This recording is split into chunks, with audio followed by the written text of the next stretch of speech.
Got the boat on the old trailer, and it's stuck down in here. And to be honest with you, I don't see why it couldn't just sit there all winter. Nothing wrong with sitting right there. Got the back door on, although it's not really mounted, it's just sort of stuck in place. I need to redo those hinges. If you'll notice, this corner of the camper right here is caved in. Almost looks like somebody climbed up on top of it and walked around on it and pooched it in. I'm going to try to jack that out, and once I get it to its original shape, I can sort of grind on that and get me a rough surface and then re-fiberglass over it and make that strong again. And repair it. You can see where that corner is kind of cracked right there. A little bit cracked down there too. That's some work I would sort of look forward to getting done. And once I get that thing put back into its right shape, I can try to see if it'll crank up and down. Looks like it might have a little hole up in the top front corner too. So a little bit of roof repair there would be in order. And if that roof still cranks up and down, that would be a good thing.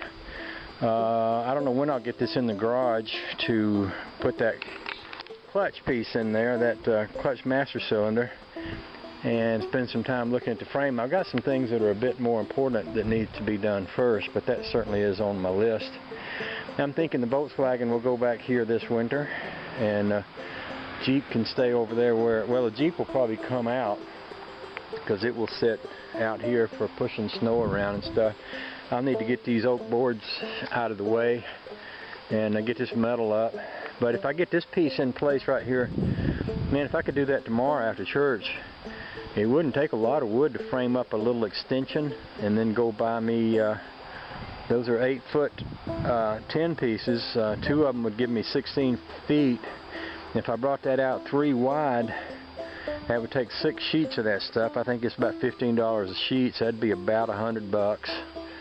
And probably I could gather up enough wood to frame up a little roof there for a lot less than that. And then if I had me a little extra extension out here to get Dad's John Deere tractor in and all, and have that metal kind of stuffed up under there, maybe do a little shovel work. I might dig down a little bit on this end. I know this would be really low on this end. I wouldn't be able to stand up. It'd be more or less a storage space, but up on this end here, it's about tall enough to, you know, stand up in. If I dug down a little bit, because only 5 feet only comes out to just be on that bank, so if I dug that bank down a bit and then angled that down where water wouldn't run up into it, and kind of angled it at an angle that would take the water on around the house, I don't see why that wouldn't work fine as a little, you know, it doesn't have to be a terribly tall shed to store things in.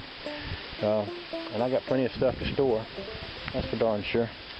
I'm going to be driving my convertible. The sticker's running out on this one, and I've got some muffler work I got to do on it. Actually, it's an exhaust pipe joint that's got to be fixed. So I'm going to start driving my Saab until I get this done and stickered. So that's pretty high on my list, but like I say, tomorrow after church we go get pellets, get the pellet stove going, and go from there.